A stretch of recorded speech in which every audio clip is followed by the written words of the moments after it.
back home now. It's the afternoon and Maxie has just finished having a bath. There's his nudie bum.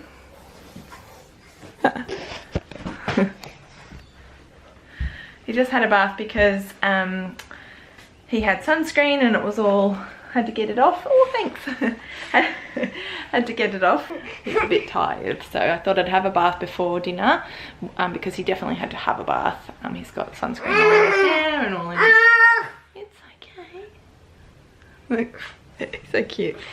On days when I have like the Brenda come, she's our nanny on the Tuesday and Friday, I like to make sure I've got the afternoon off, which has actually been part of the reason why I haven't been sort of filming as much, because I feel like, oh, well, I haven't seen him all day, so I don't want to be like shoving a camera in his face or looking at technology myself, and you know, I want to be really present with him.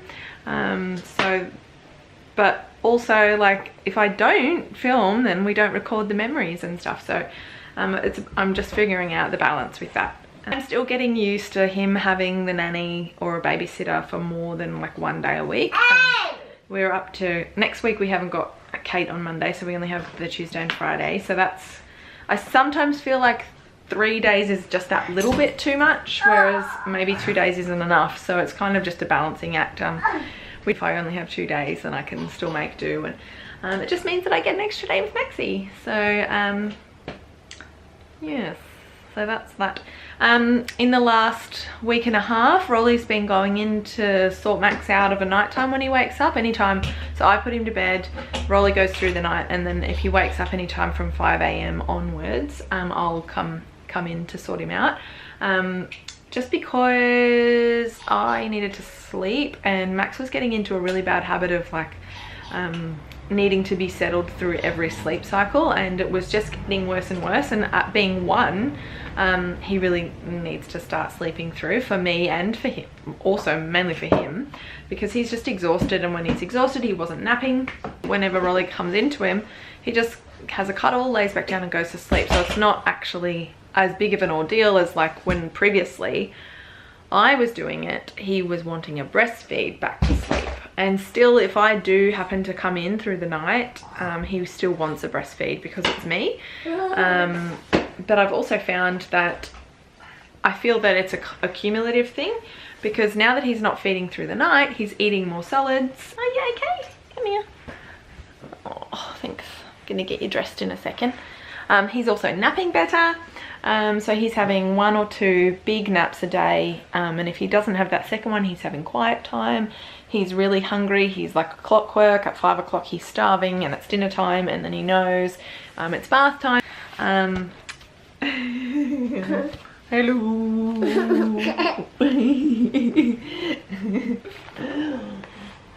Ah! Oh. Look, Maxie, there we are. Hi, hello. There's Max. Say hi, Max. Can you wave to Max? Oh. Dance, dance, dance, dance, dance, dance, baby. Huh? Oh, look who it is. It's Max. It's Max. Say hi, Max. Please come on a good job. All right, let me do a little room tour. This is his clothes basket and his little toy book shelf. His nightlight. So somebody gave us this, our friend gave us this recently, which is actually really good because I think it gives us the temperature, but it's a little nightlight. But this globe is my favorite. Check it out. It's a light, and it's got like all the different ocean animals you can see, but when you turn the light off, not all of them, some of them are like, say for example those ones there, when you turn it up you can't see them. So cool. Anyway, and it's got all the different countries, and it's got like Forbidden City. It hasn't got too many buildings. It's got the pyramids and stuff, but it's got like where the animals are from. So that is his little music box. So any like shakers and maracas and bits and like, you know, noise making machinery goes in there. I've actually put a lot of his toys away. This is his cupboard. I keep nappies, and these are all like memory bits and toys for when he gets older. And then in here I've got like this section with all his different clothes organized by type, and then underneath you can see there's more books and toys that you know, a bit more special toys that we can play with together. Some books for when he gets older, his travel bag. This is a tent that he doesn't particularly love yet. He's a bit too young for it. And it just keeps the overwhelm of like all his toys and everything out on display. So then I have the white tub that's got all these soft, squishy toys in. Then we've got these buckets that he loves.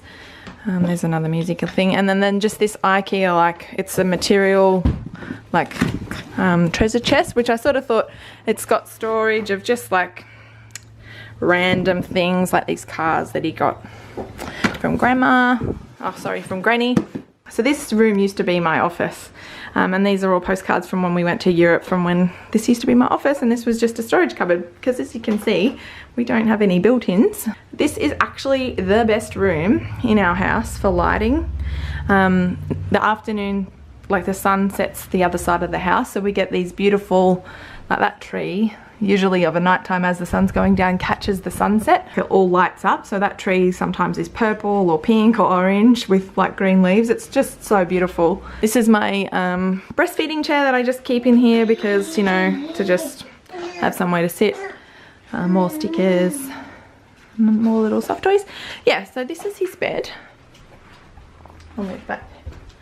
So it's literally just a single bed mattress on the floor with, just for, you know, so if he falls out of bed, this is just one of those long body pillows that I used when I was pregnant, and it just goes up. I use a queen fitted sheet, and I just put it over the mattress and the pillow and then tuck it all in.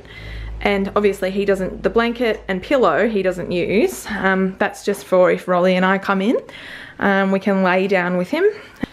I wanted to co-sleep, but he couldn't really be in the bed with us anymore. He was just getting too big and wriggly. But anyway, so the Montessori floor bed is designed, so you have to have their room set up so that it's completely safe for them, so that if he wants to, he can get up when he's finished sleeping and play with his toys.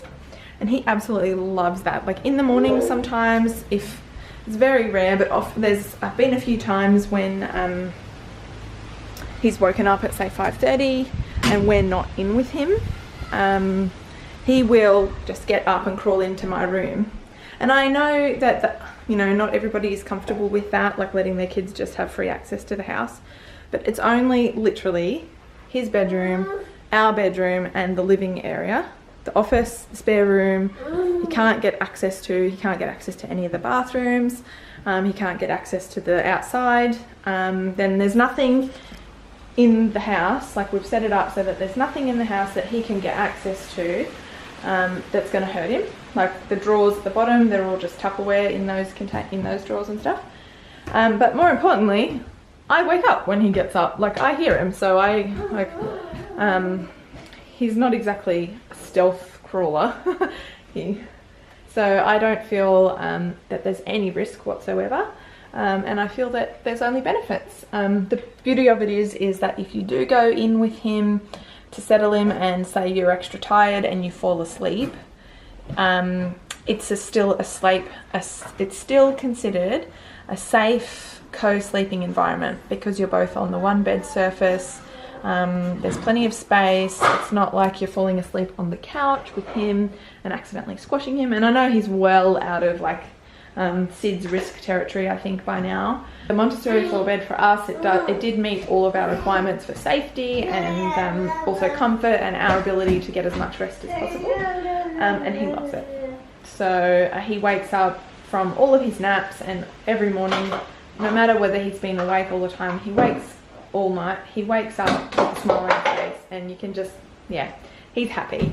Bloody brilliant, basically. So I highly recommend it as an option. They do say Montessori floor beds, you can use them from, I think it's 4 months that they say, like, so once you don't boo boo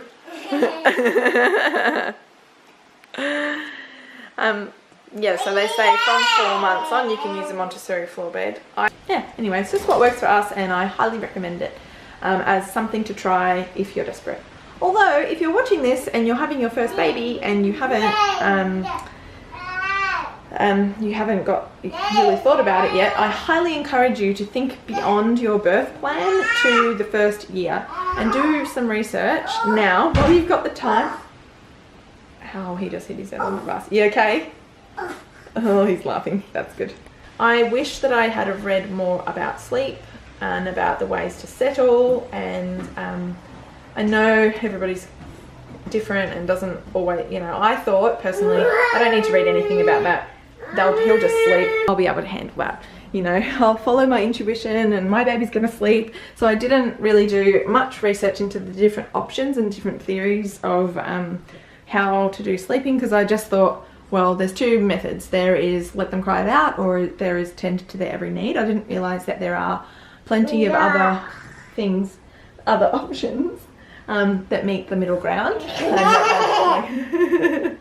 Oh, you got me again. Oh, you just keep getting me. Wow. I was so tired that I didn't have the capacity to read properly and concentrate.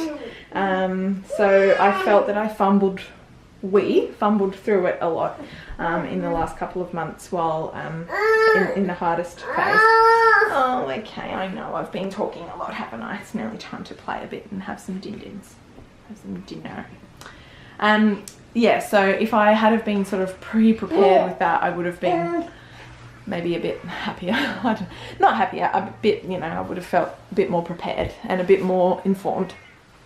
So yes, if you're having a baby, definitely think past the birth plan. But I also didn't really think about what the huge benefit and favour that you're doing your child by teaching them to be able to sleep well, and be in a routine and things like that. And for me, being in a routine is a priority, not in the sense of like naps at this time. That, like, I want to teach Max and my children consistency. You know, 5 o'clock is dinner time, but also like, you know, you work during the day, and, you know, just so that they get a good work ethic. I feel like good routines as a kid leads into good routines and self-discipline as an adult, hopefully. I'm a massive procrastinator. I know we all are, but if I can do something to help benefit him in terms of not being such a bad procrastinator as I am, then maybe, I don't know, am I thinking into it too much? Am I putting too much pressure on myself as a mum to teach everything to my kids? Am I being arrogant enough to think that I even can? I don't know. Yeah. Anyway. That's my thoughts on that.